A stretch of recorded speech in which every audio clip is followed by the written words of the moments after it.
Going to call tonight's meeting to order.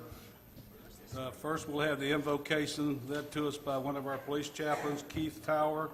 Then we'll have the Pledge of Allegiance by Rich Firstner, Commissioner Firstner. Then we'll have roll call. Please stand.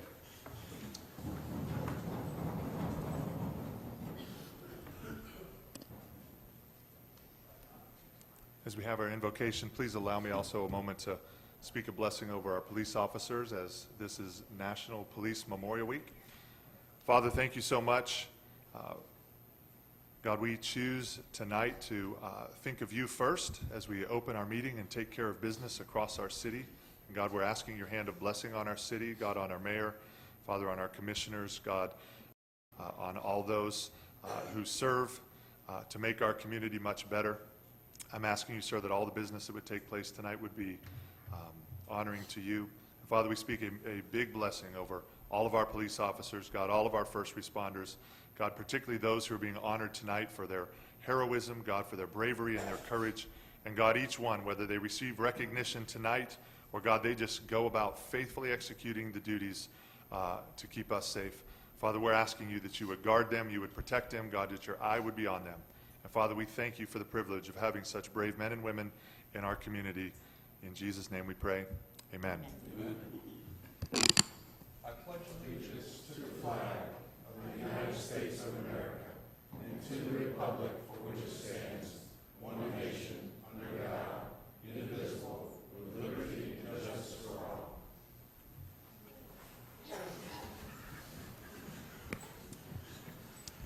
Commissioner Grogan? Here. Commissioner Wilson? Here. Mayor Johnson? Here. Commissioner Firstner? Here. Commissioner Keller? Here. All right.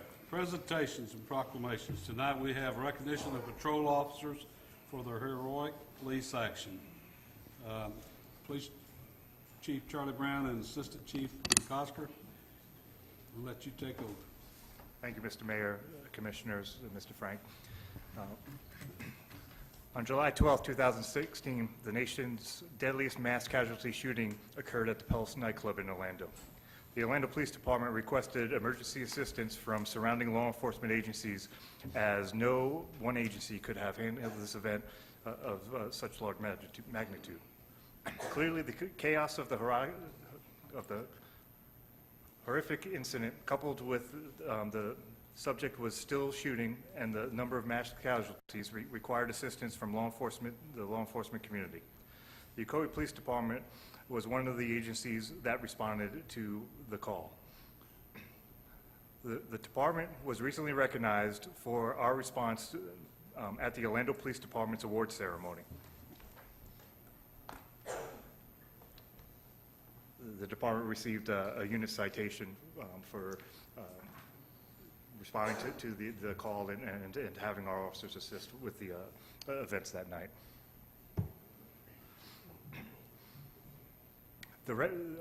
Now that the Orlando Police Department, the lead agency for that call, recognized their employees, we now recognize our employees that responded to that incident. Gentlemen, when I call your name, if you can please come to the front. Family members, if you're present, when I call the officers' names, if you can also rise, I would greatly appreciate it. Officer Rabi Al-Safid. Officer Al-Safid serves the community for the past 4 years. Rabi has a unique skill as he speaks multiple languages, including Arabic. He is assigned to our patrol. He is accompanied tonight with his wife, Jessica. Officer Travis Clark. Officer Travis Clark has been serving in the community for the past 10 years. He's a member of our SWAT team, he's a firearms instructor, and a member of our Honor Guard. He is assigned to patrol. He is here tonight with his wife, Amy, his daughter, Samantha, and his daughter, Stella. Corporal Nathan Koch.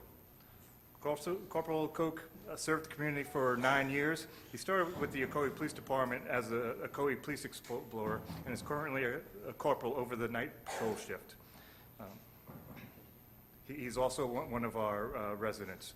He is accompanied today by his mother, Janet, and his father, Bob. And finally, Officer Daniel Schilling. Officer Daniel Schilling is a canine officer. His partner is Nitro. He served the community for 8 years. He was sponsored by the Ocoee Police Department through the academy, and he is a military veteran, having served in the Navy and served overseas in Iraq. I would like now to turn it over to Chief Brown for the presentation of the awards. Good evening. I'm going to read a short summary, and the summary really does not depict how that night went, but it's a good representation of what they did that night. When our officers were dispatched to the Pulse nightclub in Orlando, July 12, 2016, around 2 a.m., they had no real-life experience on how devastating the call would be. We do train, but obviously this is a real-life event, and it is much worse than training than we could ever reproduce in training. Once they arrived, officers heard cries and observed unthinkable images of multiple deceased and wounded victims. Any Ocoee police officer could have been summoned to respond to the Pulse shooting, put their life on the line, and perform admirably. However, on this night, it was Corporal Koch, Officers Alzafeet, Schilling, and Clark, whose call sign were called to respond. Each of these officers ran toward the scene, knowing that the shooting was occurring, yet they chose to put themselves in harm's way in order to save lives. Clearly, this was a scene that was far worse than anything most officers will ever witness in their careers. Upon arrival, Officer Schilling and Alzafeet, without hesitation, despite clear and present danger and bodily harm, entered the Pulse with responding officers from other agencies in an effort to apprehend the suspect. When they entered the Pulse, the officers observed many victims lying on the floor. The scene inside was extremely chaotic. Victims were attempting to find safety, and the suspect had not yet been apprehended. Once they knew the suspect was contained to the bathroom, Officer Schilling and Alzafeet shifted their priority to removing victims and getting them to safety and the care of other first responders. Officers were given locations of victims from dispatch as the victims inside called 911. They helped victims to safety and the triage area. Officer Alzafeet was eventually requested to respond to OPD command post due to his ability to speak Arabic and the possibility that his bilingual skills may be needed. Officer Schilling stood by for possible canine resources with other canines. Officer Clark, despite the danger, prepared to enter the building with fellow officers. However, the order was given to evacuate the building due to possible explosive devices. He provided perimeter security for the medical triage area. Officer Clark assisted in the evacuation of victims who were running out in the makeshift exit by funneling them out of the immediate area and relocating them to a safe zone for medical treatment, ensuring their safety along the way with sound tactics. Corporal Koch, without hesitation, positioned himself outside the front door as victims were running out. Corporal Koch triaged multiple persons to determine the level of their injuries. Although his efforts aided many, one was extremely memorable. Corporal Koch assisted a victim who could not walk with a gunshot wound to the left shin area. He dragged this person to the medical triage area, assessed his injuries, and applied first aid. The victim's shirt was cut open, and the victim had an entry and exit wound in the stomach and back area. And if you remember, he was awarded later in the year for a life-saving event in our city for using the same technique. A medic on the scene advised Corporal Koch to cut the lines on AED pads and cover the victim's wounds in order to help save the victim's life. The victim grabbed Corporal Koch's pant leg and, while making gurgling noises, stated to him, "Don't leave." The victim's hand left a bloody handprint on his uniform pant leg. While these officers were being recognized for their specific actions, the actions of the men and women who remained in the city keeping vigil are just as important. And this is just a small example of what our officers do every night while we're all sleeping and day to day while we commute to work and go about our lives. We thank the officers on duty that night for keeping the city safe while they're remaining attentive to the Pulse incident. Officer Schilling, Officer Alzafeet, and Corporal Cook's courageous actions at the nation's deadliest mass casualty scene were heroic and selfless. For their brave acts, they are being awarded the Ocoee Police Department's Award of Valor. Officer Clark is being awarded the Chief's Commendation for his exceptional courage. Congratulations. Thank you.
Kind of a hard act to follow.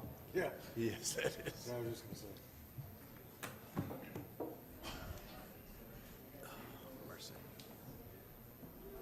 All right, next we'll have the fiscal year audit results and capital presentation with Eldon McDermott,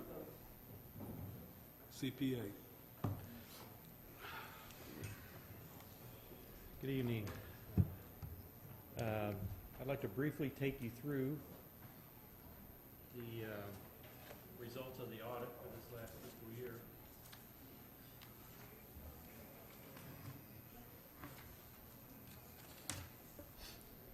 And I'm not even going to try to follow that path. That's just very impressive. And appreciate everything that they've done.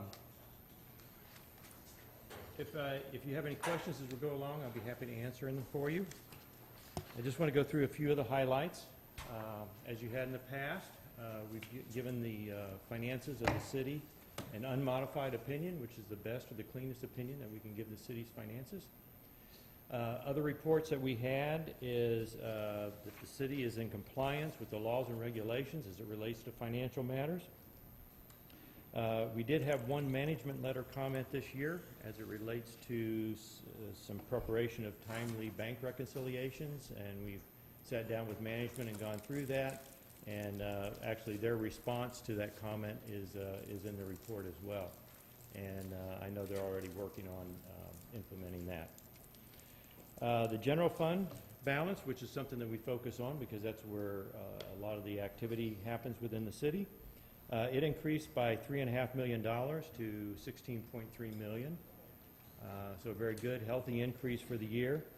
And that actually represents about 43% of your total expenditures for the year. And then we go down a little farther as far as the unassigned general fund balance, which is the free that's not designated or assigned anywhere else, is about $13 million, or 34% of your expenditures for the year. So very, very healthy reserve, and the city's in very good financial condition and managed well. Some of the other governmental funds, special revenue funds, capital project funds, they all had increases in their fund balances as well. The water and wastewater fund increased about $2.3 million. That's primarily because of some connection fee revenue and some developers that contributed some water utility lines, water and sewer lines during the year. And then to note on the general employees pension and the police and fire pension plans, then we designate the page number 77, 78 if you want to look at that. But our point is that the employee pension plan is funded 94%, and the police and fire pension plan is funded 85%. So again, there's not a lot of cities that are that far along in their funding progress. So that's a good highlight as well. And just the last bullet there is just saying that there is a net, what we call a net pension liability of $10 million that's on the finances of the city. But that's an ongoing, a long-term look at what you have to do for funding for the employees for the future. So what we zero in more is that second bullet point as far as where are you, what do the actuaries say you need to be in that progress. And again, very positive numbers. Just kind of a graph to show you the cash on hand, and this is again for the general fund. And you can see that you've got the number of months on hand if you didn't have any revenue coming in, and a pretty good increase for this year. Next one is just your total fund balance, and you can kind of see over the last couple of years the general fund balance has been increasing, so very healthy. This is just kind of a comparison for the revenues as it compares to expenditures, and you can see how the expenditure line kind of goes along with your revenue. And to me, that's a good sign that somebody is watching the house and they're watching the revenue as it comes in and managing the expenses as you go along. This is just kind of giving you a composition of your governmental revenue. And the breakout of that, the main source of revenue for the governmental is taxes and impact fees, as you know, and then intergovernmental revenue, which is like your sales tax sharing, revenue sharing. This graph is just showing you kind of the composition of the governmental expenses over the year, and you can see the public safety, general government is usually the lion's share of that. One thing that this highlights in 2012, you can see that there's just been a drop in the portion that's going towards debt service. So again, that's a very positive sign. This is a water and wastewater fund, and again, just kind of comparing their revenues and expenses, and you can see as that they're tracking as well. This is your CRA. Community Redevelopment Agency, and you can see it was kind of operating in the red because of the way the economy was going. This year, hey, we got a highlight there. The revenues exceeded our expenditures. Okay, any questions?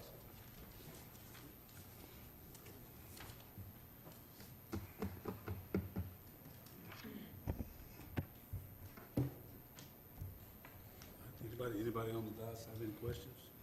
No question. Just want to say thank you, and a big thank you to staff for Rob and staff for a fantastic job. Great job. Because that really means that the staff is working together and doing a really good job to keep the cities. And you can see that too in our credit rating this year as well. So thank you again for a great job. Yes, 3.5, is it 3.5 million increase in revenue, in reserve? In reserve, yeah. That's amazing, thank you, and thank you, Rob and the staff, I think you did a great job. I'm impressed. Thanks again, Rob, and without that hard work, we probably wouldn't be able to build our downtown. And it would still be a dream, so Yeah. good job. Yeah, it makes our job much easier up here. What more can I say, really? Instead of struggling with the imbalances and, lack of funds, it makes it a lot easier for us to make decisions. We don't need to let it go to our head that we got this. No. I don't think we do that. No. I believe that with the passion that the commissioners and with the city manager, and mostly also, I don't want to let it go without saying the employees. The employees, the directors, and all of them work on this process. Rob guides them, and they do a great job. I think it turns out great. We're in great condition coming back from that lull that we had for about 3, 4, or 5 years. So everything's online to do good stuff.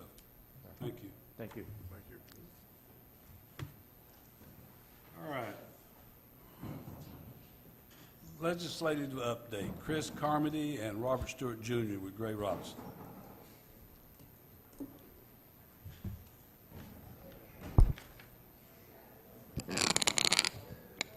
Good evening, Mayor and Commissioners. Robert Stewart with Gray Robinson. I have with me tonight Chris Dawson and Katie Fleury from my team, and we'll be giving you a quick run through the legislative items that we were working on your behalf and tracking on your behalf.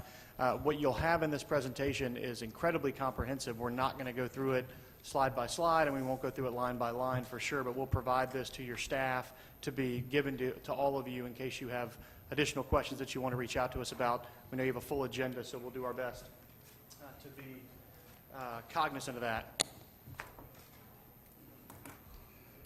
To start, to give the session at a glance, 3,052 total bills filed in Tallahassee this year. That included the new appropriations bills, which were required in the House. If you wanted a project funded, you had to file an individual bill for that in the Florida House. Of that, as you see, only 249 passed both chambers, which is the smallest amount. If you remove the session a couple of years ago that ended 3 days early, it's the smallest amount in at least the last 15 years. A lot of stuff got wrapped into bigger conforming bills and what they call trains, legislative trains. We'll talk about that in a little while. But overall, there's a quick view of the session that was.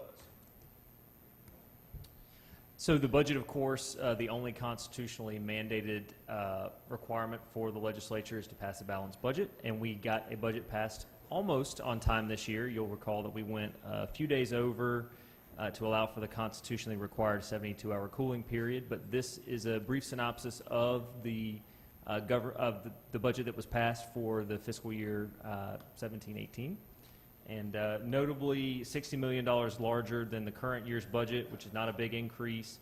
The governor has not received this budget yet, but when he does, he will have 15 days to either exercise his line item veto the entire budget, or improve the entire budget. I think most folks are expecting at least a few vetoes this year.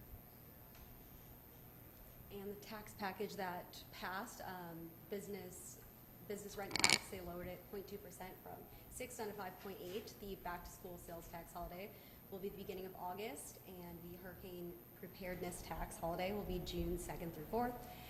And then there is a rural areas of opportunity tax credit that they passed, and they increased the brownfield tax credit from 5 to 10 million. Gambling was something that we watched significantly this legislative session. They ultimately didn't come to an agreement on gambling. We could go through all that if you really want us to, but ultimately just know that the Senate had pushed for what effectively amounted to an expansion of gambling statewide. The House was pushing for a retraction of gambling. They were not able to come to agreement on that, and what's left in limbo as a result is the Seminole Gaming Compact and what that means for the Seminole Tribe's payments to Florida on their exclusivity for card games. Some of that is really up in the air now on what they're going to do, that there's no new compact, but it's just something that we'll be tracking as we go forward.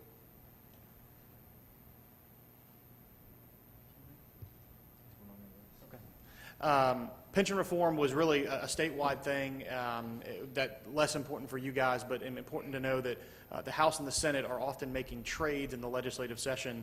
The House may want one priority, the Senate may want another, and they'll come together and they'll both get what they want. This was really one of those examples where the House wanted Florida retirement system, not necessarily relevant to the city, but wanted Florida retirement system reform, and the Senate wanted state employee pay raises, and they both effectively got what they wanted through this deal. Medical marijuana, this is one that I know you've probably been watching in the news and tracking regularly. The House and Senate were not able to come to agreement on a package for medical marijuana. Generally speaking, the House's proposal was more free market, more open-ended, less regulatory. The Senate's proposal was far more restrictive in the ability to access the product and the points of access. They were not able to come to agreement, but there's been very loud calls for a special session to come to an agreement on that. everybody from John Morgan, who pushed the amendment, to the House and the House Speaker, and even the Senate President has expressed a willingness to come to special session. The governor has not yet opined on that, but we expect him to in the coming weeks. And I do think the legislature will be back for special session, if for no other reason than to try to get this right, because if they don't, the Department of Health will end up promulgating the rules about what medical marijuana looks like in Florida going forward, and I think the legislature wants a little bit more say over that. So Lake Okeechobee is an issue that has been in the news specifically since last summer. If you recall, the algae blooms that were taking place in the St. Lucie and Caloosahatchee River basins. Senate President Negron, of course, came into session with this as one of his top priorities, and the legislature did move on a Lake Okeechobee restoration bill. It authorizes $800 million in state bonding to build a reservoir on existing state land south of Lake Okeechobee. The feds will be asked to match the $800 million for an approximate $1.6 billion reservoir project. And so that work, it has been signed by the governor, so that work will start this year. This was a good news story for local governments, and I think we talked about this last year. This bill ultimately didn't pass last session. It did come to fruition and pass this year. The governor signaled his willingness to sign it, although he hasn't received it yet. What this bill effectively does is end the cottage industry that has cropped up in Florida in suing for attorney's fees in public records cases. What was happening around the state is that a local government or a quasi-governmental entity would be sued for public records, and if they didn't receive exactly what they wanted to the letter by the date that they had demanded, they would then sue, and the law said that they shall be awarded attorney's fees. That became a cottage industry that was, frankly, unfortunate, is the nicest word that I can come up with. And this law, once signed by the governor, will change that and say that attorney's fees still shall be awarded, but there is a full list of exceptions of when they won't be. There was a couple of different cases where the courts had actually said, yes, I'm awarding attorney's fees because the law says I have to, but then in the same ruling would slam the party that was seeking the attorney's fees for what they were doing and effectively saying that the law was broken. So this was a nice win for local governments, a nice win for, frankly, the people of Florida while maintaining access to the records but doing it in a fair way.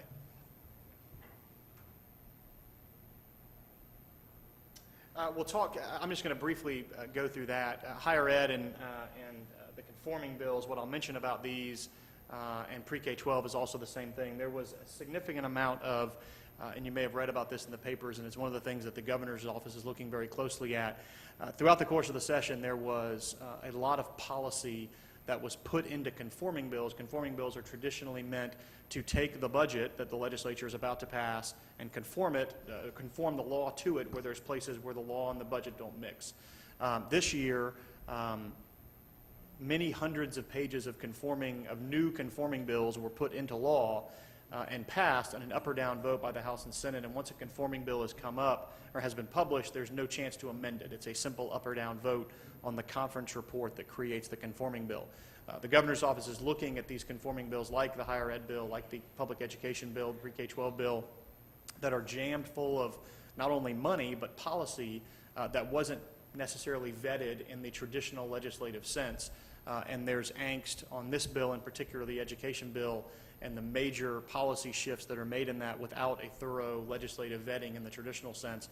The governor's office is looking very closely at this one as one that, if I was forced on the record here to make a bet, I think this one might get vetoed, which could cause a lot of uncertainty in the budget process and maybe even a special session as a result. Our good senator may have thoughts on that when he comes up to speak. But that's just to highlight for you that there was a lot of policy put into conforming bills that is traditionally not the way the legislature does business, but as a result of some of those trades and the big priorities that the House and Senate had, you saw that happen this year.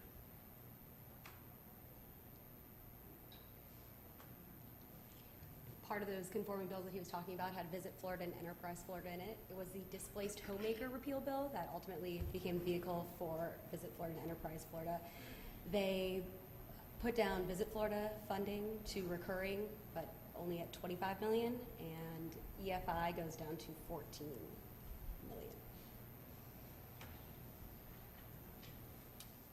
The legislature did pass a solar energy bill. You'll recall that on the August primary ballot of 2016, there was a measure put forth to allow a property tax exemption on commercial solar installations, and that did pass with 73% of the voters. So the legislature this year implemented that bill. It'll give an 80% property tax and tangible personal property tax abatement on solar equipment installed on commercial properties on or after January 1, 2018. The only property designation that was made beyond that was that for Department of Defense properties, so military installations across the state, they will also get the 80% exemption regardless of when the solar and renewable energy infrastructure is implemented.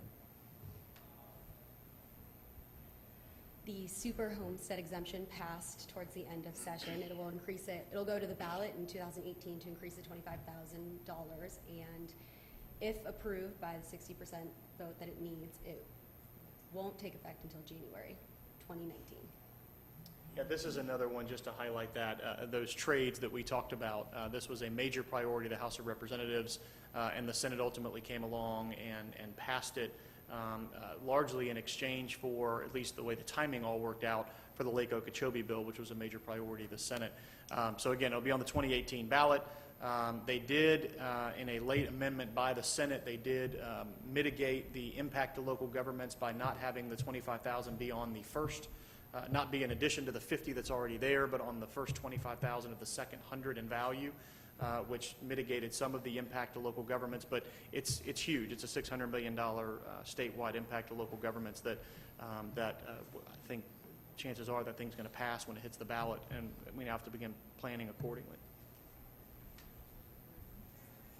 And that brings us some good news on home rule issues.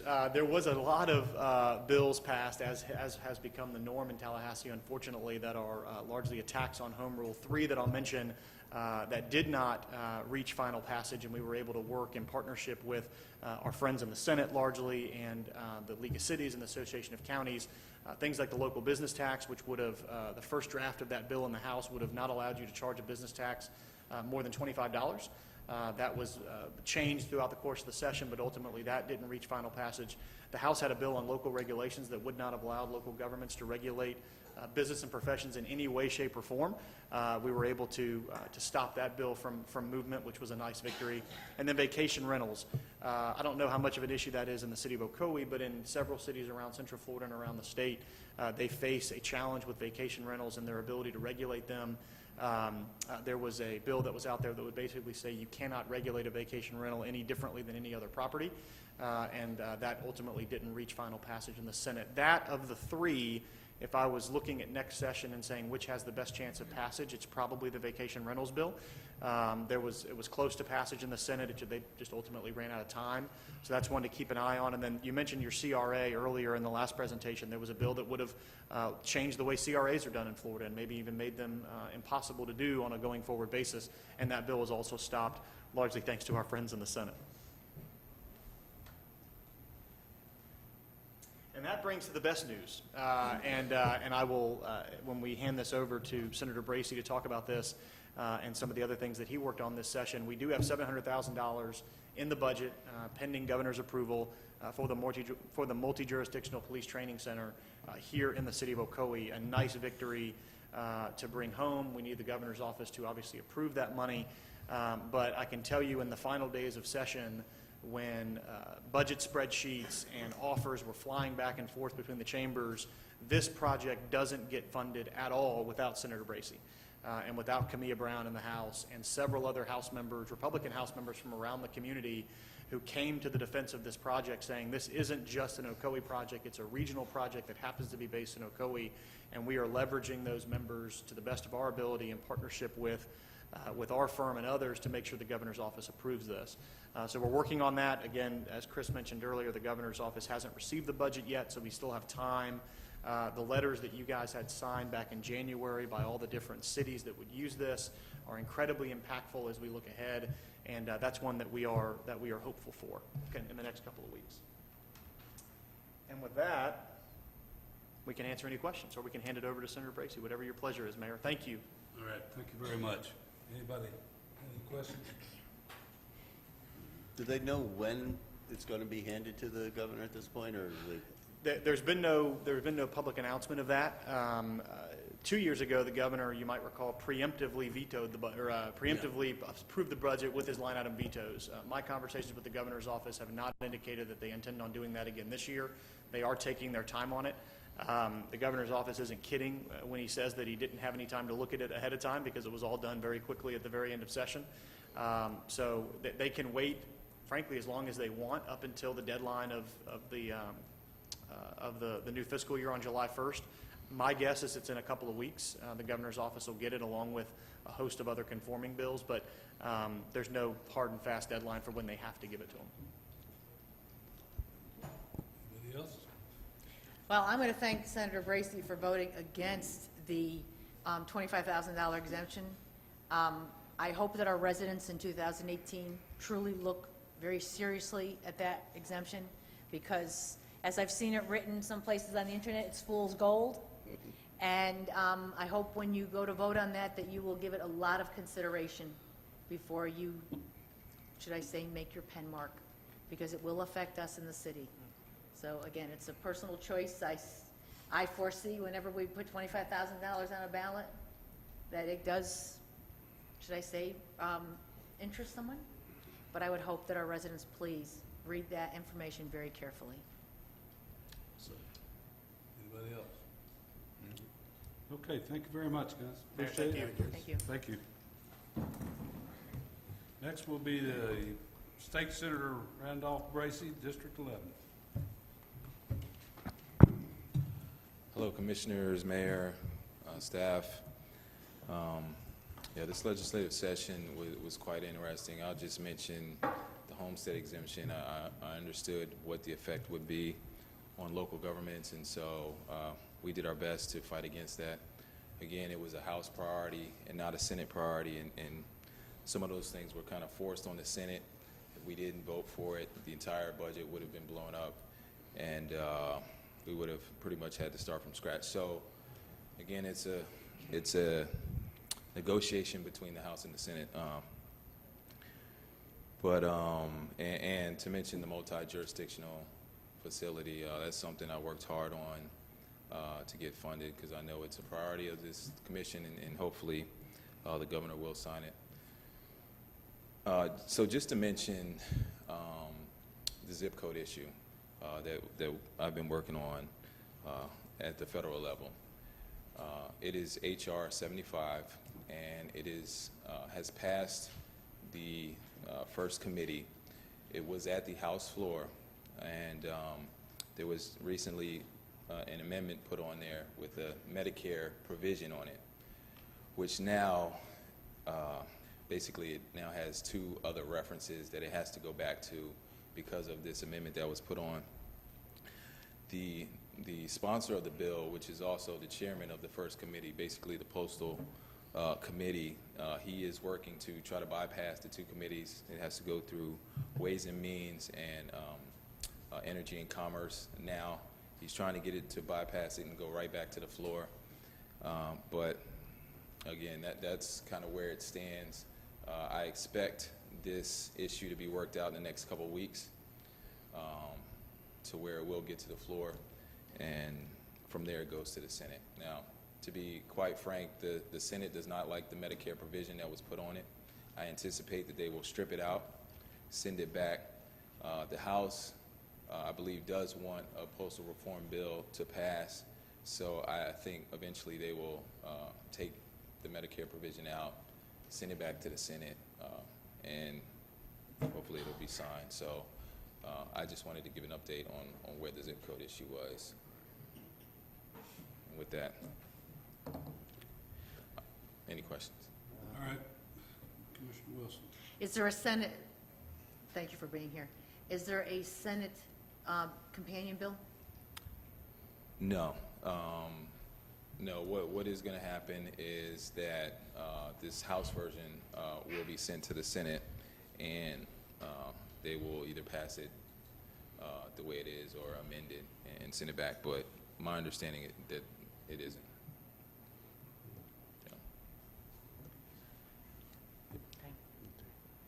Yeah, I guess that adds a couple of questions, though.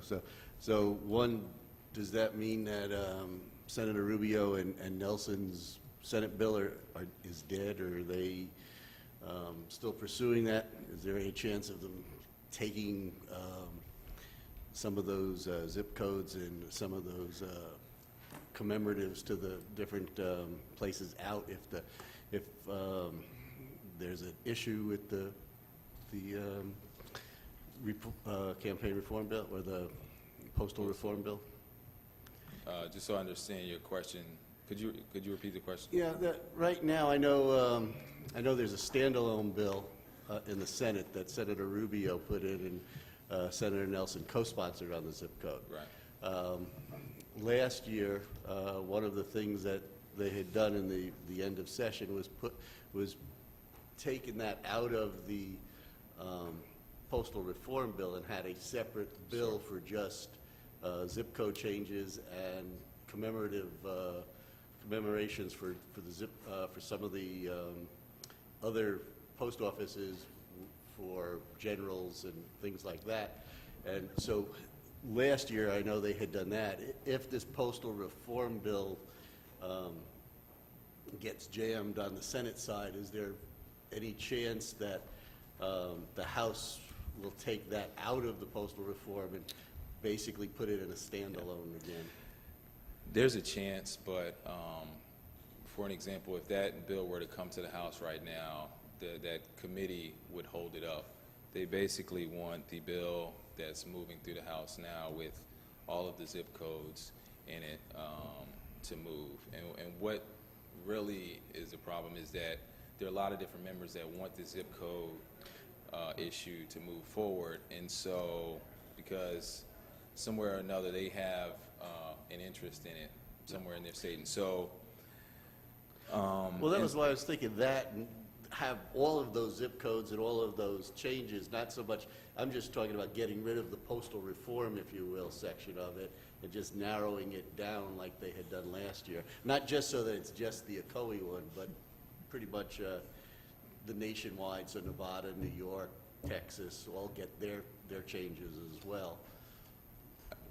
I think there is an opportunity, but I think that this bill is going to have to exhaust all possibilities before we get to that, just because I think it's a way to get certain priorities of, say, the House moving by almost hijacking postal reform, if that makes sense. So tying it together. Well, I know last year, the House was for it, but the Senate was where the problem was with the postal reform. So I just see that happening again this time around. So. Well, we'll see. I anticipate it passing out of the House really soon, and then it'll be up to the Senate whether they take that provision or not. I think this year it will come down to this Medicare provision that's in there, whether the House will back off and just say, you know what, we'll take it off because we want to pass the other stuff, or if they want to try to hold it up and for some of the things they want. That makes sense. All right, thank you. Yeah. Senator, I'm interested in House Bill 1701, and I think there was a Senate companion bill 362. What it deals with is charter schools becoming their own local education agency. What happened to those two? Did they die on the floor? I think they did. Some of that stuff was part of that big conforming bill. I have to look to see exactly what it was, but some of that. It may have been included in that conforming bill? Yeah, Commissioner, I'll take a stab at that. A lot of those charter school provisions, which were part of other underlying bills, became wrapped into that conforming bill. Okay. That particular provision, I'm not totally sure of. I can check and let you know where that ended up. There was a lot in that bill about high-performing charter school networks, and that may be what you're referring to, but I can pull that bill and send it to you and let you know. Okay, very good. And once again, what's the status of that conforming bill? Conforming bill has passed the legislature, and it's waiting approval by the governor. The governor's not received it yet. That's the one I mentioned.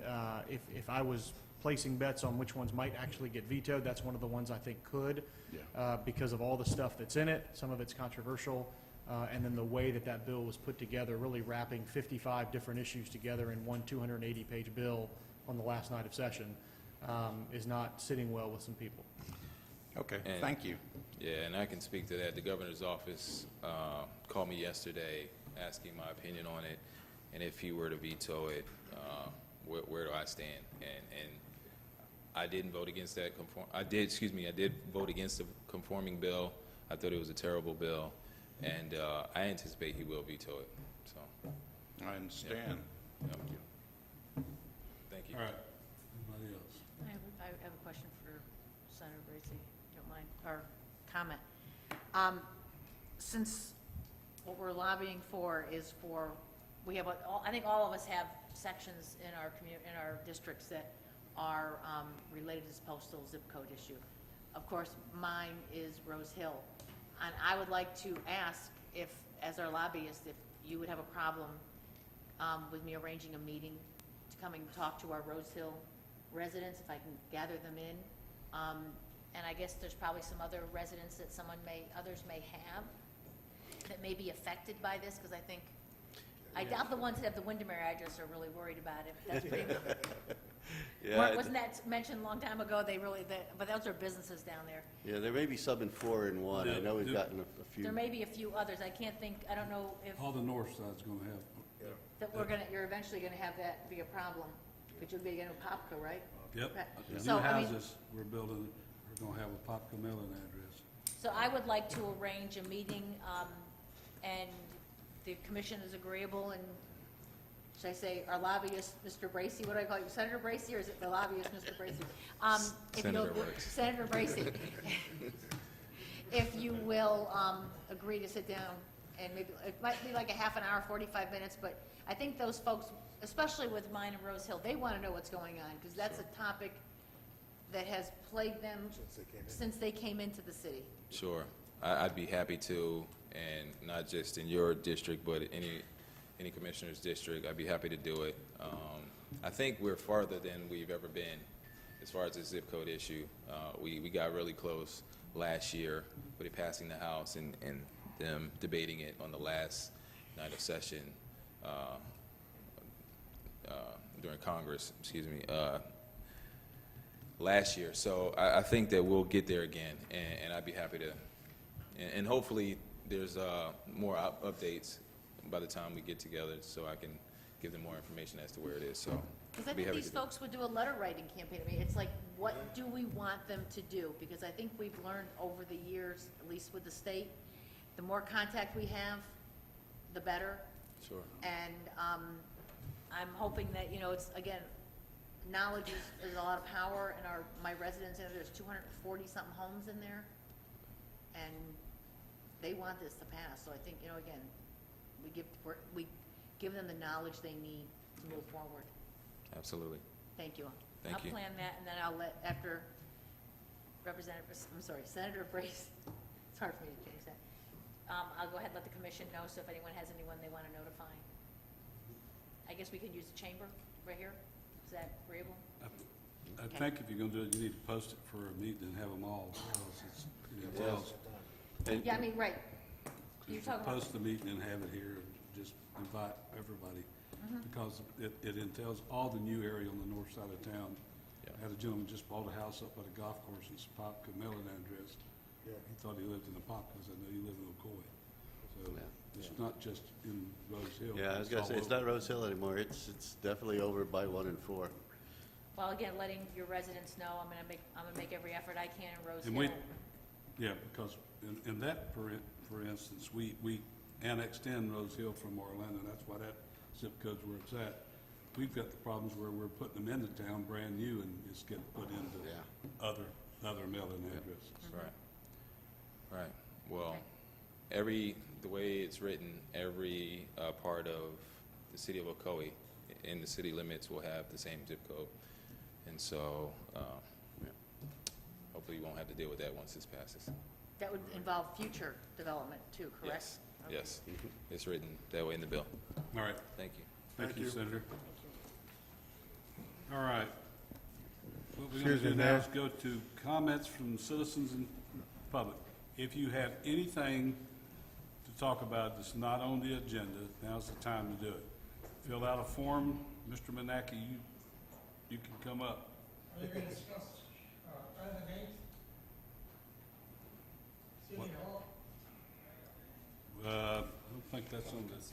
Yeah, we've got it on the agenda, so we'll get to that. Anybody else? Anybody? No? So still, we can discuss it. It's on the consent agenda, and we'll pull that item where you can talk about it. Come to the podium, fill out a form when you get through. Mr. Kiefer, yours will be under this department too. You want to do this? I don't need to, unless you get a Oh, okay. I'll make sure I fill out the form, Mayor. My name is Jacob Garber, 3576 Cheswick Drive, Ocoee, Florida, 34761.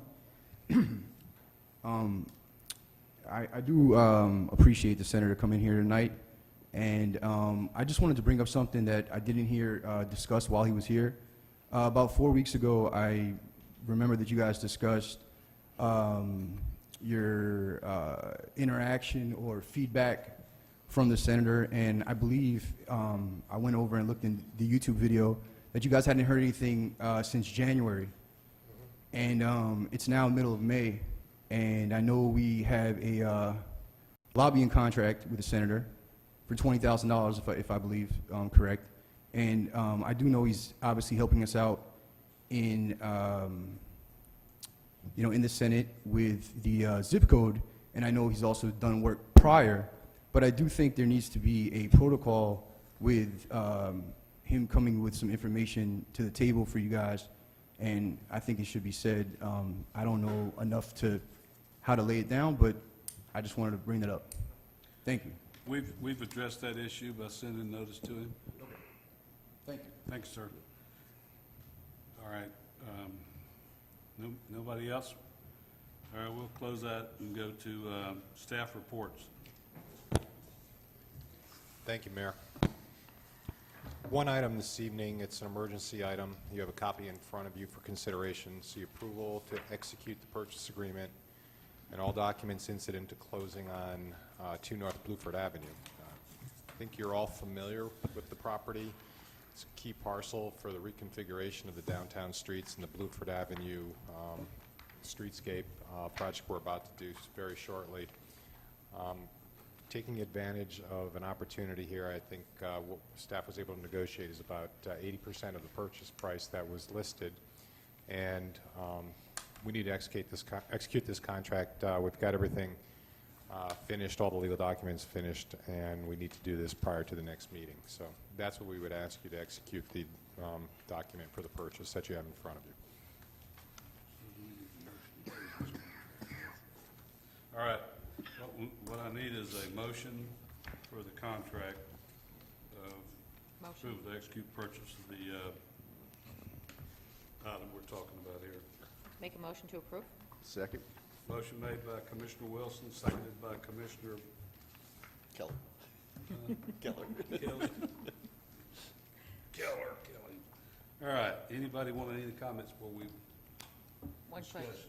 Oh, did you vote? I have one We haven't question. voted yet. You got it, Rosemary. I just have one question. Nope. And I did ask the attorney this before, but I just want to say it out loud. This property, when we take possession, will become vacant? Is it going to be vacant, or is this going to Yes. be a renting back, or? No, it'll be vacant upon the time we take possession. Okay. All right. And it is the property next door to, I mean, we're talking the empty lot, Empty lot. the house, and there's the lot. I don't know if maybe It's actually all one piece. parcel. It's actually all one. It looks like it's a house in a lot that borders on McKee Street, but it's one parcel. Okay, just want to make sure of that. Yes. Oh, here, I should have looked in the back here. All right. Anybody else? No comments? Let's vote. Motion carries unanimously. Thank you, Mayor. That's all I had. All right. Commissioners' announcements. Commissioner Keller. None at this time, Mayor. Commissioner Fersen. No. Commissioner Wilson. I just have one question, I think, since Mr. Kiefler's here. Did he say he wasn't going to, or is this just for our information? I guess I asked him. I'm just, We Is can that something we're discuss gonna that act- at the end. okay, all right, just wanted to, I have, Discuss it at the end. just find out. Nothing at this point, thank you. All right. Commissioner Grogan. I have nothing right now, thank you. All right, I got some announcements here to read. The Charter Review Commission meets the third Wednesday of every month, 6:30 PM, City Hall. Next scheduled meeting is tomorrow, May the 17th. Starting time is 6:30. District and Commission met last night and moved to have a public hearing on Monday, June the 5th at 6:30 PM. The public is invited to give input and view the board plans drafted to be heard at an upcoming city commission meeting. The maps that will be presented can be viewed in advance online at www.ocoee.org by clicking on the District and Commission link on the home page or by visiting the city clerk's office at City Hall. The Code Enforcement Board currently has 5 vacancies. They meet the 4th Tuesday of every month at 7 p.m. If interested in being appointed to the Code Enforcement Board, please go to the city's website to download the application for submittal or contact the City Clerk's Department for more information. Coffee with a Cop is this Thursday, May the 18th, from 3 p.m. through 5 p.m. at the West Orange Creamery located at 1575 McGuire Road, Suite 101. Food truck and move in the park is this Friday, May the 19th, from 6 p.m. to 9 p.m. This month's movie is Mona, which starts at 8:30 p.m. The Ocoee Memorial Day ceremony will be held on Friday, May the 26th at 11 a.m. at the Ocoee Lake Shore Center.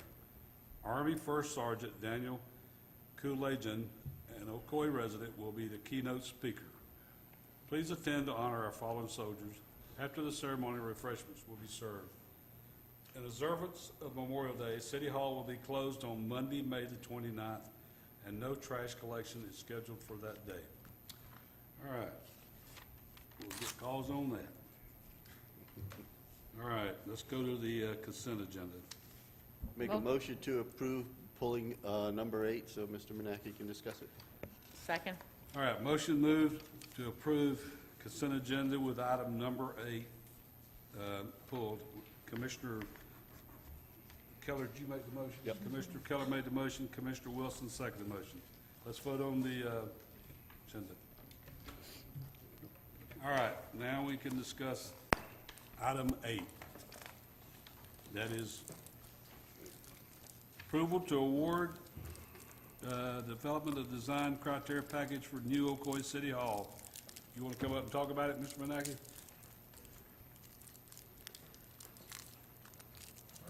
You want to come up and talk about it? This is the time about City Hall. Well, actually, I just want to get some general information out. All right, come on up. We'll give it the journal. R.P. Menacke, Ocoee. 1820 Prairie Lake Drive. We got you. No.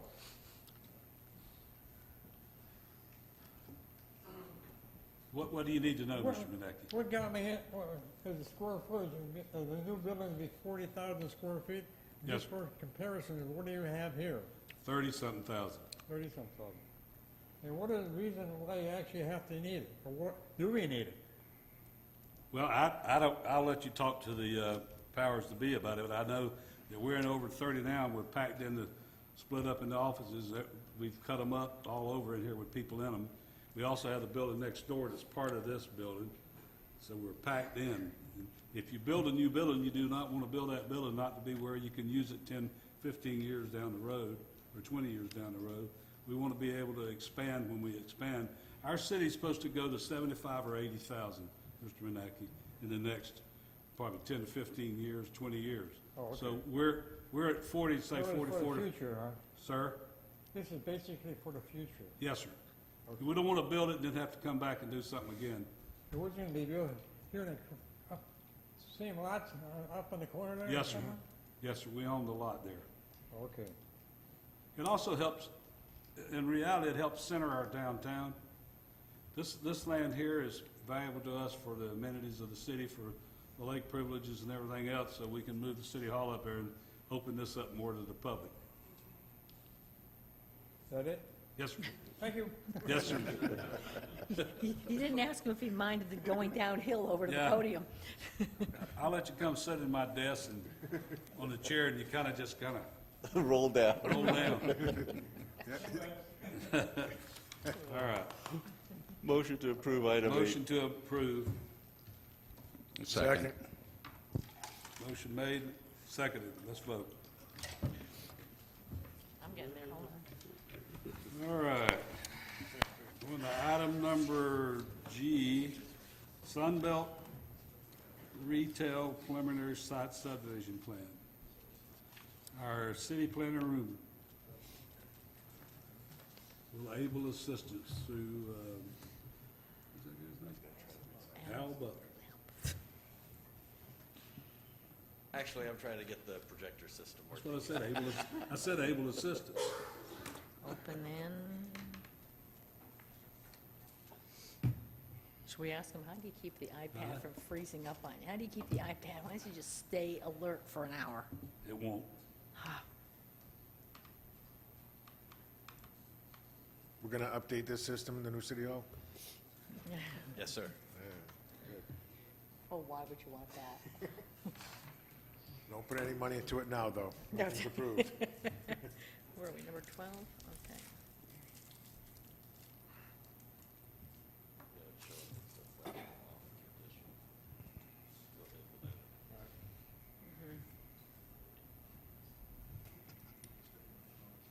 All right, no PowerPoint tonight, but you all have the packet.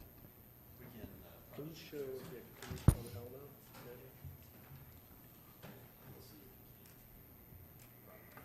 We don't have any background music when we play it, but All right, okay. All right, for the record, Mike Roomer, City Planner. This is a preliminary, large-scale site plan for the Sunbelt rental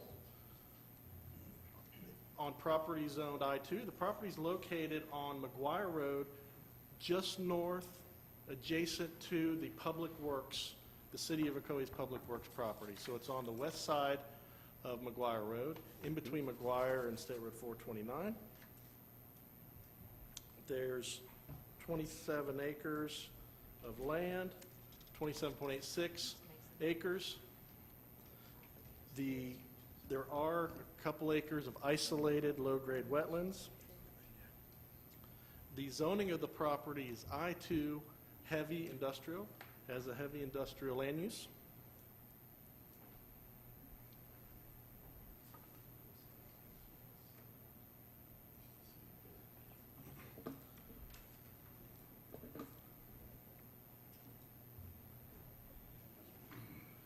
The property is undeveloped, wooded. It's south of the Ocoee Business Park, just to the north. There we go. There we go. There we got it. All right. This subject property, city's public works facility. So the item before you is a preliminary site plan, goes through the public hearing process. The next step will be a final site plan, which will go on a consent agenda, which is the construction documents. They said the zoning is I-2 heavy industrial. This is McGuire Road, Enterprise Street. You'll see this property actually wraps around and touches back on Enterprise Street. The parcel is 27.87 acres, I-2 zoning. They are dedicating 1.4 acres of right-of-way to the city. The proposed use is heavy industrial, outdoor storage, cleaning of machinery, maintenance of machinery, contract equipment rental, retail rental. I can't spell retail. The complies with the I-2 in the sense that the I-2 zoning allows equipment sales, some commercial uses, and it has a use called heavy industry, which is used outdoors. By the name of the site plan, it's called Sunbelt Rental, so it's a Sunbelt rental. You can go rent a roller or as a resident, or it also has a contractor's aspect. I'll show you that here. The parcel, as I said, 27 acres. They are petitioning to mitigate the wetlands that are isolated. It means they don't flow in each other. They're small. They don't have any high. They have a really low score. They don't have much function, and dedicate right away. So you have a 15 acres of Sunbelt Rental, and I'll show you on the site plan, which is the retail, sort of the resident aspect. There's a parcel in the back which has the contractor, and then they have another leasable parcel, 5 acres, that they've just notified me they plan on using as well. There's over 5 acres of a stormwater pond, which will be between the outdoor storage and the 429, and then we have the right-of-way dedication area. Real quickly, you can see it better on the site plan in your packet, but there will be an access drive going back. This is the full property, McGuire Road. You have the pond for the 429, and you have the right-of-way for State Road 429. There's a 12,000 square foot building, which is sort of the smaller tools where they rent them out and repair them and have the ability to rent smaller. There's some aspects of parking and storing the materials. This is the contractors. The larger building, 14,000 square foot, is a contractor's rental. They have an area where they pull in, clean the machines. There's outside storage here. This is an outside storage laydown yard. The applicant can tell you kind of what's stored out there. This is the 5-acre stormwater pond. This is the leasable area, 5 acres that they're now telling me they plan on using. We originally were going forward with a preliminary site plan and a preliminary subdivision plan, which would have created sort of 3 tracks. This would have been under Sunbelt Rental, this would have been leasable, and this is the stormwater. This is the site plan shown on an aerial. This is one isolated wetland, the other isolated wetland's right here. I'll show you the right-of-way dedication. They are dedicating 5 feet of right-of-way along McGuire. McGuire's programmed to be 100 feet wide. It's currently 90. They have a large landscape buffer along McGuire Road, which will be heavily landscaped. They're dedicating a tract back here, and then they're dedicating this finger. This is the elevation. You've seen Sunbelt Rentals around there. This is the, so the retail, sort of the retail, but it's still contractors, but this is the larger contractors back there. This is the buildings, another elevation, color elevation of the buildings. The landscape plan, it's got a lot of trees. There's actually on this is the Ocoee Business Park, which has an I-1 zoning to the north. There's going to be a 50-foot sort of landscape buffer and ditch to that, which will be landscaped. The pond will be landscaped. We're paying attention to this outdoor storage adjacent to the 429. Again, this is not a rezoning to I-2. It is there. We have this parcel in existence. This is the map of the right-of-way dedication, 5 foot along McGuire Road. Then in the future, we'll get 5 foot on this side, and that'll continue the 100-foot section. Dedication here and a dedication here. The reason for these dedications is a future connection to the Ocoee Business Park, so we can have a road that comes through. The city of Ocoee owns this triangle piece, so we have a future road that cuts through here and connects to the Ocoee Business Park. That road was shown not only in our downtown master plan, this is that connection, so they're dedicating that land to make it happen. This is the parcel down here, but it is also shown in the preliminary subdivision plan for the Ocoee Business Park at the north, a future connection to the south. So that connection is going to be made. The only parcel we don't have is the Ocoee Business Park, where they are dedicating the right-of-way, and when we get an application on this parcel, we'll be seeking that right-of-way as well. So with that, I'll entertain any questions.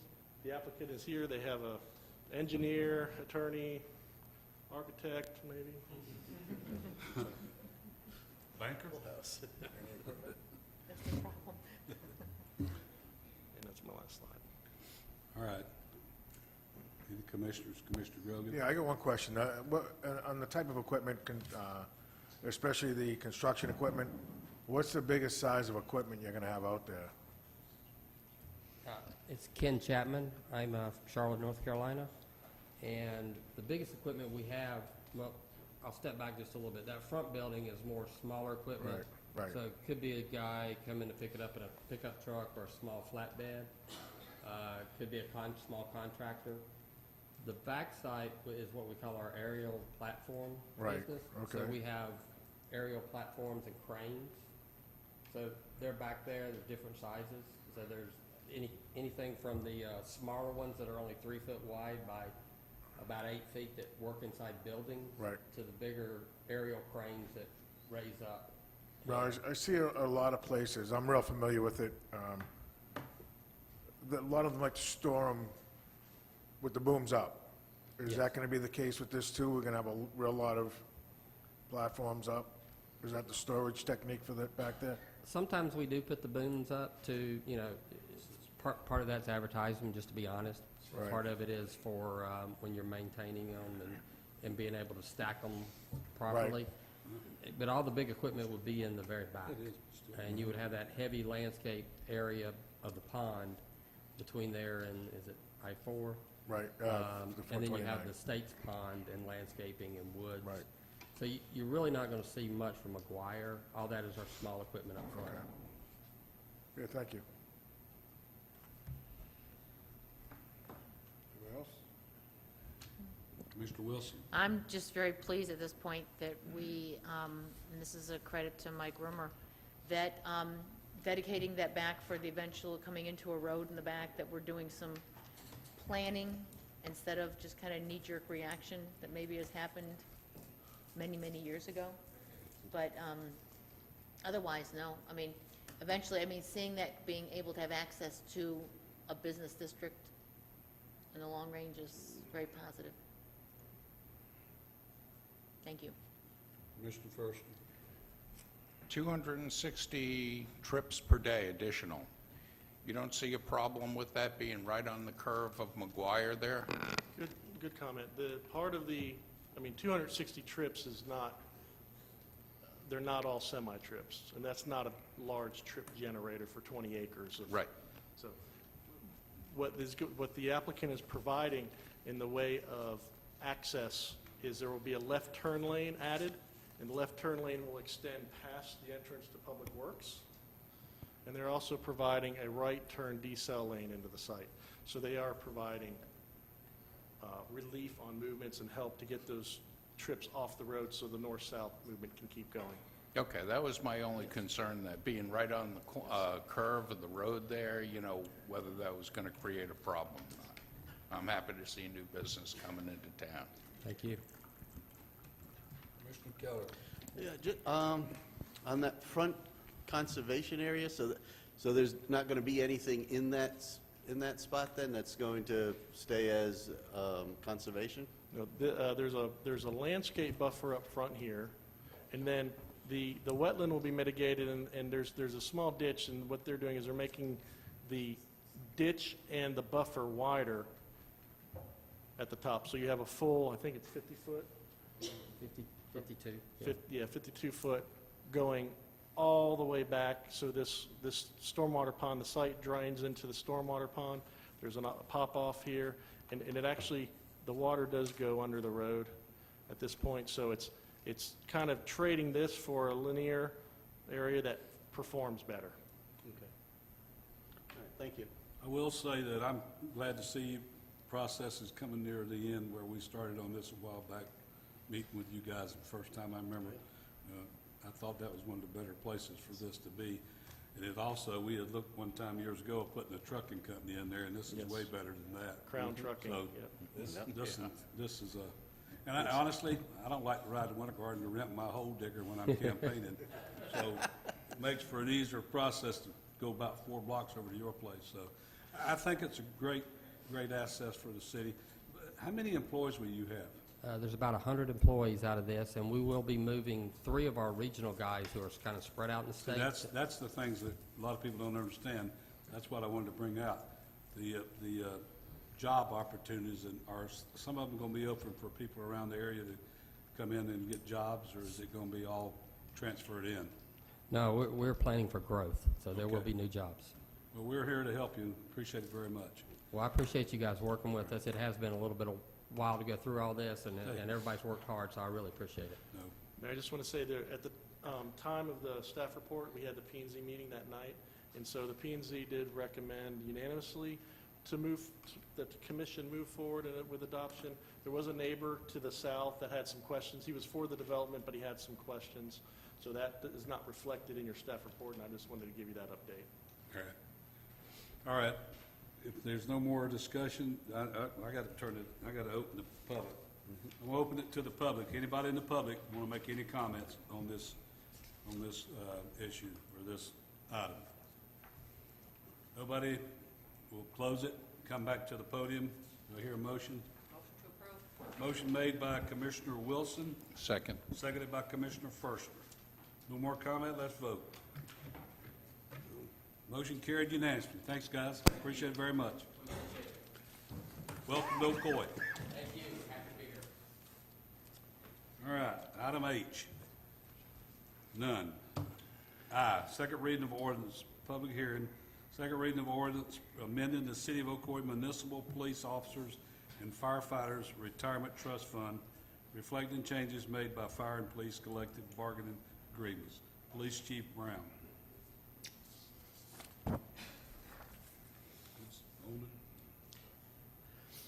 Mayor, Commissioners, I'm here tonight to bring forward the amendment to the ordinance. And again, this does only reflect the changes that were made for both collective bargaining agreements. The fire department, I believe, did theirs in 2015. We just wrapped up the police officers last month, and these are the changes. Brings both pension membership in line with each other and reduces some of the benefits, and that's a good money-saving effort. The key ones are the new employees will have a 3.25 multiplier with a cap of 81.25, and then a 7-year vesting are the key things that were changed, and that was due to the collective bargaining agreement. I would recommend changing or approving the ordinance amendment. All right. Can I go ahead and read that one? Yeah. This is an ordinance of the City of Ocoee, Florida, relating to the City of Ocoee Municipal Police Officers and Firefighters Retirement Trust Fund, amending ordinance number 2010-19 as subsequently amended. Amending Section 1, definitions by amending the definitions of actuarial equivalent, credited service, firefighter, and spouse. Amending Section 4, finances and fund management, amending Section 6, benefit amounts and eligibility, amending Section 8, disability, amending Section 9, vesting, amending Section 10, optional forms of benefits, amending Section 15, maximum pension, amending Section 26, prior police or fire service, amending Section 27, deferred retirement option plan, adding Section 30, supplemental benefit component for special benefits, Chapters 175 and 185 share accounts, providing for severability of provisions, repealing all ordinances in conflict herewith, and providing an effective date. All right. I'm going to open it up to the public. Anybody in the public have any comments for item number 13? Second reading of ordinance amending the City of Ocoee Municipal Police Officers and Firefighters Retirement Trust Fund. No comments. We'll bring it back to the podium here. Motion to approve? Motion by Commissioner Keller, Second. seconded by Commissioner Grogan. No more comments. Let's vote. Motion carries unanimously. Thank you. Thank you. All right, second reading of ordinance amending the start time for the regular city commission meeting. City Attorney Cook. This is the easiest ordinance ever drafted and presented. This would move the meeting time from 7:15 to 6:15 as requested at the last city commission meeting. All right.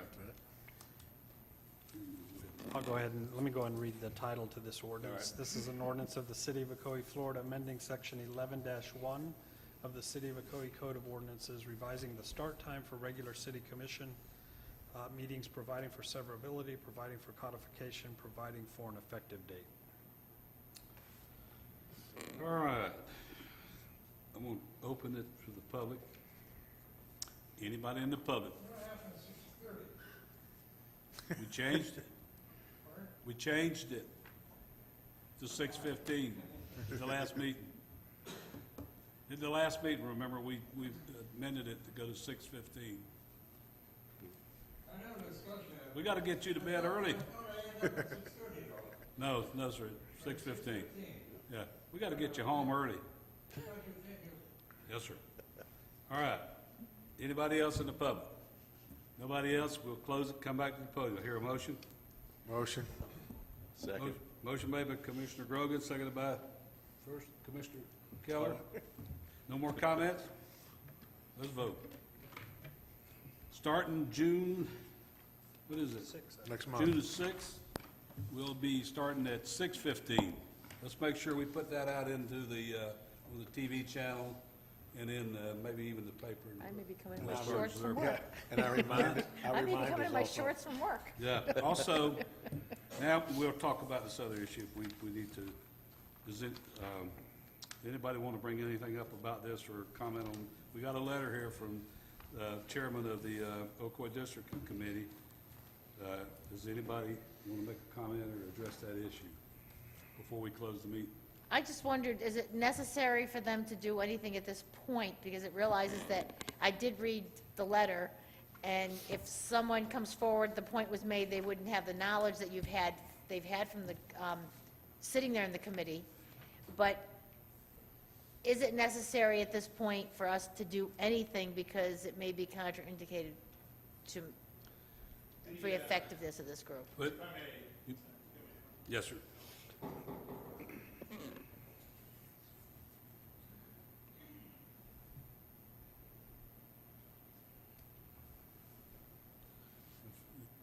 You have to fill out a little form when you get through. Okay.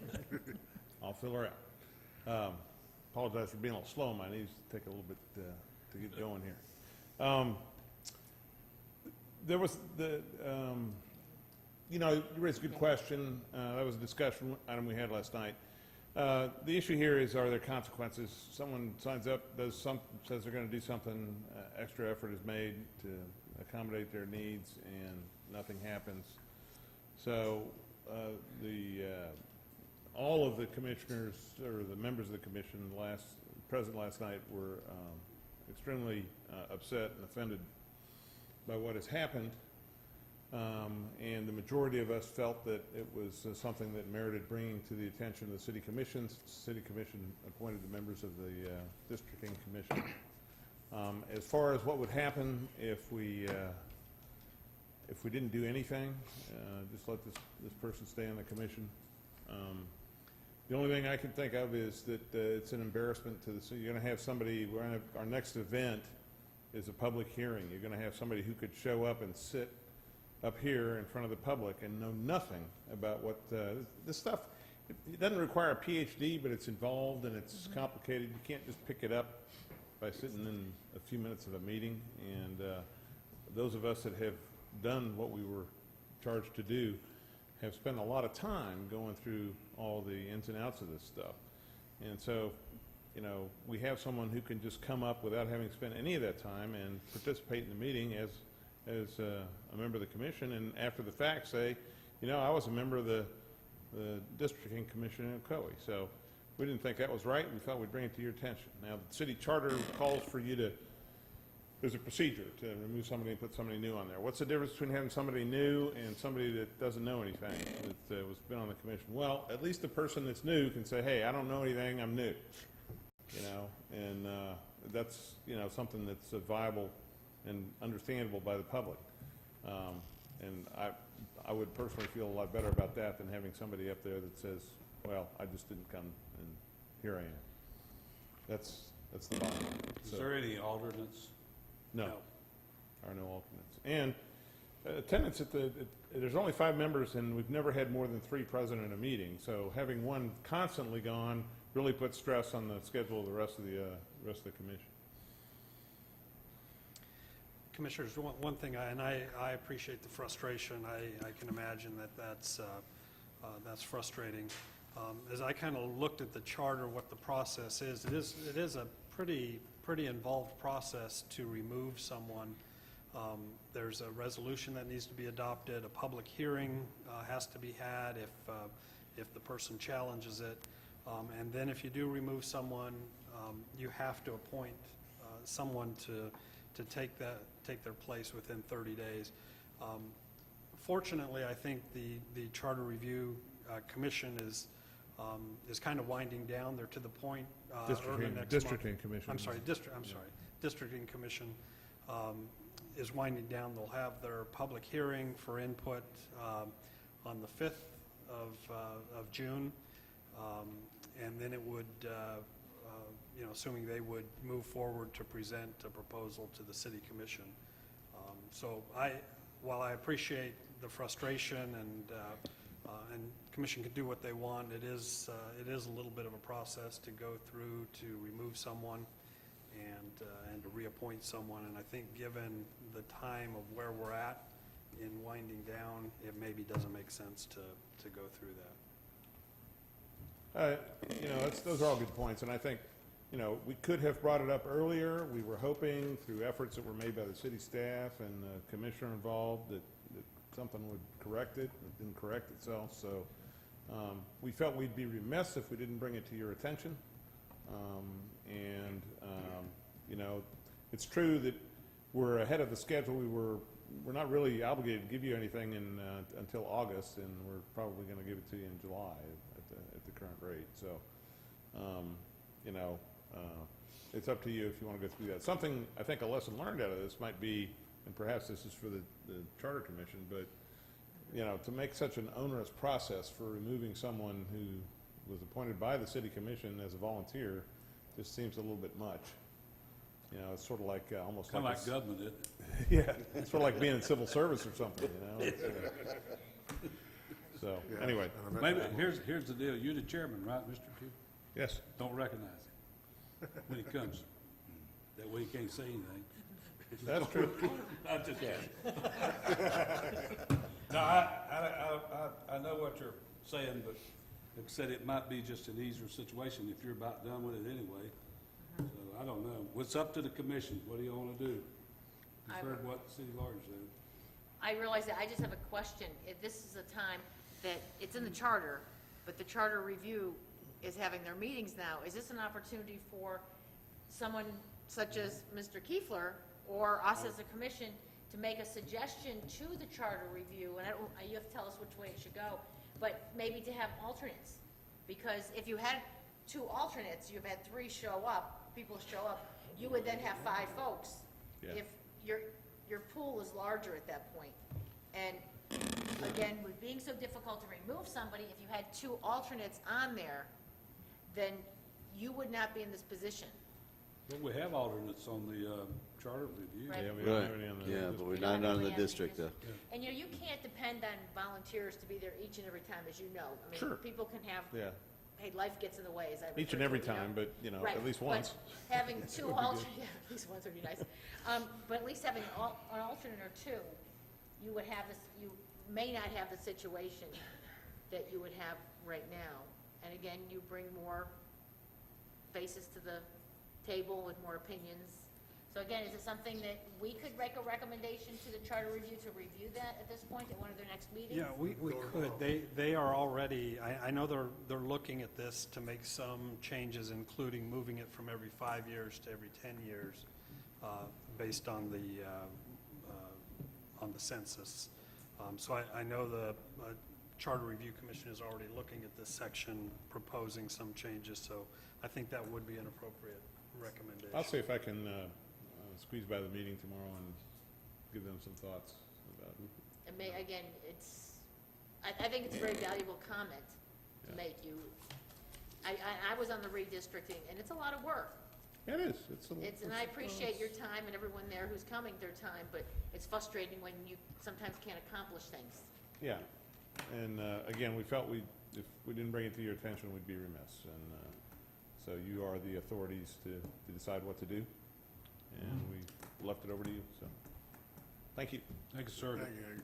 So, anybody else got comments on that?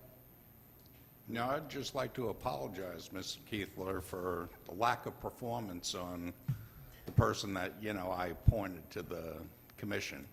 And I really do appreciate all the hard work that the commission puts into the redistricting effort. And I fully feel confident in whatever you come up with, is going to be the right decision. So even if it's only 3 members, coming up with it, you're doing a fine job. I appreciate that. It was the first round, and I appreciate your efforts. Thank you. All right. We started with me, so. All right. Commissioner Grogan, Yes, sir. comments? No, just another thank you to City Manager Rob Frank for all the financial help he's put the city through so far, and it's helped us being able to do the development and the growth that we're about to experience. So thank you, Rob. Thank you, John. That's all I have.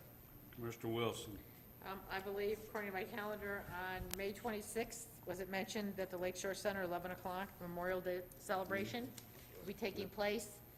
And just a note to my fellow commissioners and mayor that ethics training will be taking place if anyone's interested.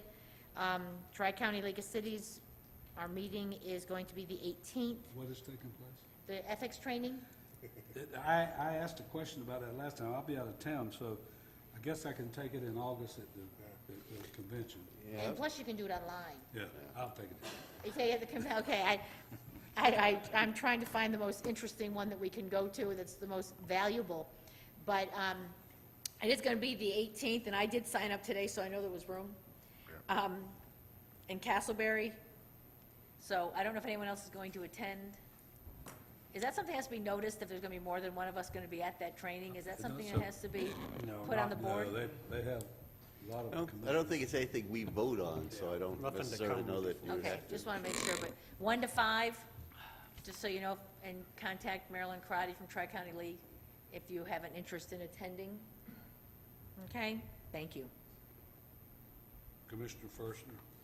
We have 5 vacancies on the Code Enforcement Board right now. Yes. How many does that leave on the board? 4, 5, 4. 4? There's currently 4 members. They all have to be there in order to have a quorum. We have 3 regular member positions and 2 alternates. Do we want to High-paying revisit? job, I don't know. Yeah, why I they know. do it. Do we want to revisit the special magistrate?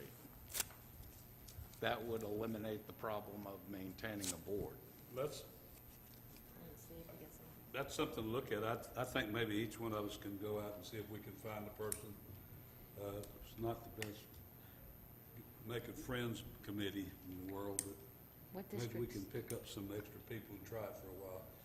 what districts are not represented? I know that my District 2, my person has, I think, elected not to. Correct. I know 3 does not 3 have is anyone on missing. there.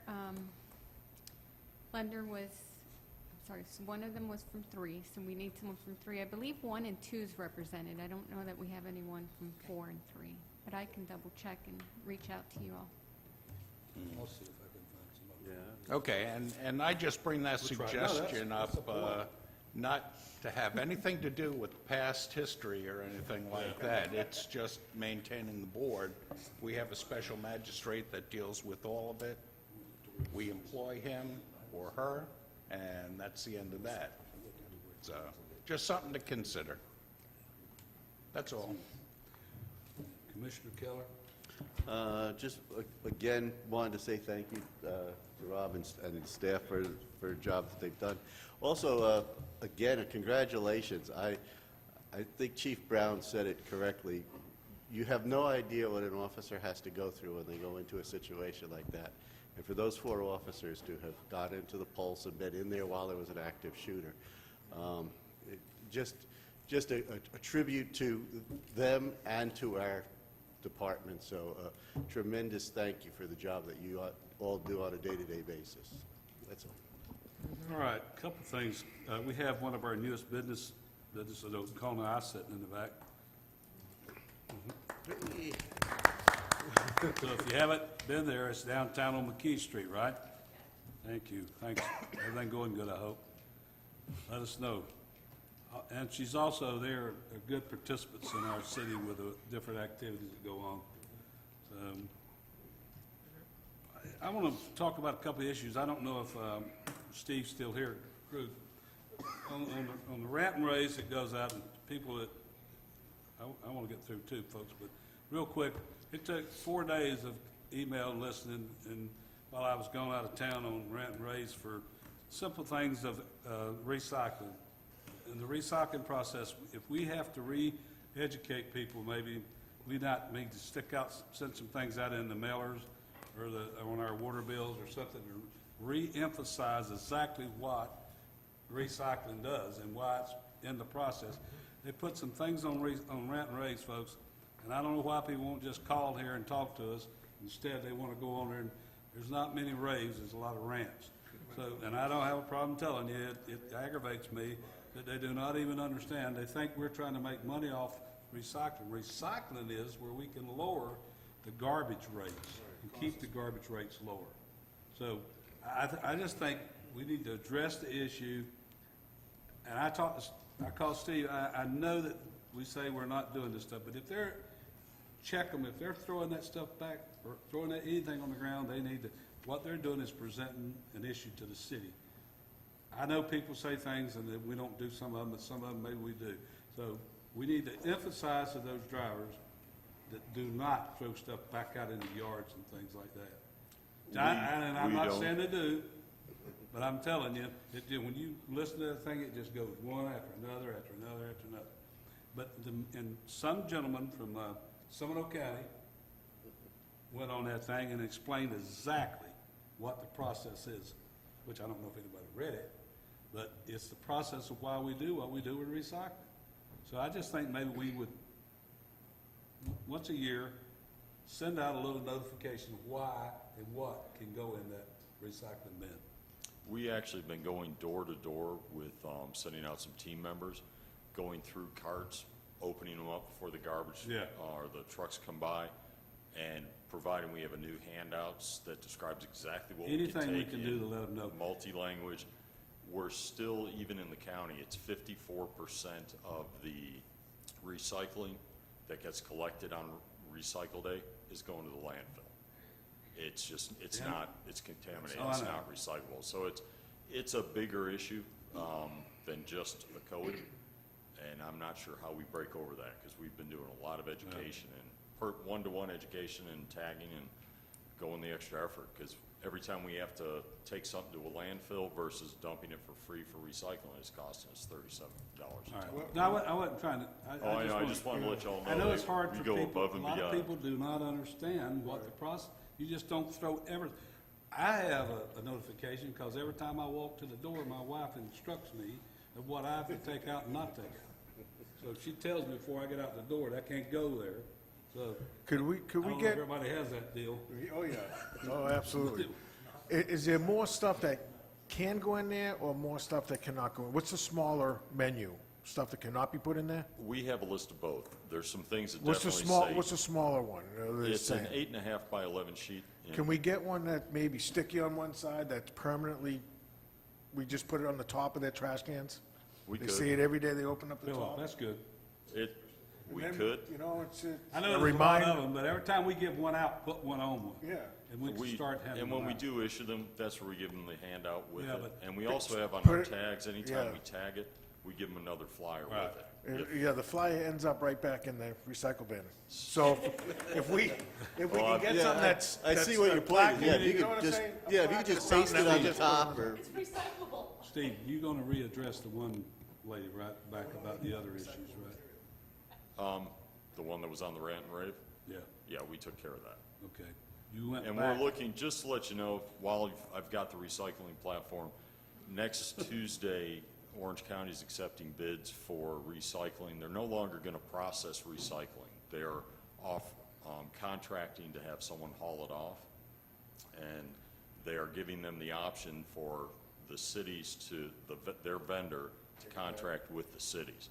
They're going to charge at least $3 a ton to whoever this vendor is to process our materials, and they're giving permission to the county to charge us, or the county's giving them permission to charge as much as they want for the cities.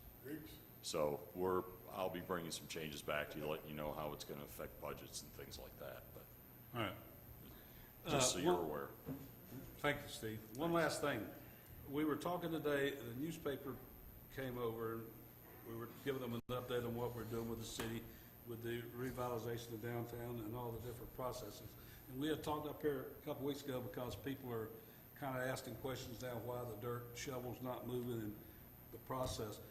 we'd come up with a thing maybe to put the wrap around the observer and let it go out, and it has that deadline in it that we made up. It shows all the time frames. So they were gonna send us some kind of thing to show us what kind of price it'd be, Rob. If it's a consensus with everybody up here, we can send that wrap out with around the observer, and it goes out, everybody's now taking that thing. So, and we can let people read the deadline of what we're doing with our schedule on our downtown revitalization. Is that okay? Does the wraps still go on the ones that are sitting out here in the? They will. Okay, because I don't know, sometimes, some of the ones that are in those newspaper. Newspaper containers bins, yeah. Don't always have the same as ones that are going Yeah, out. they have it, these but they days. got it one this last time.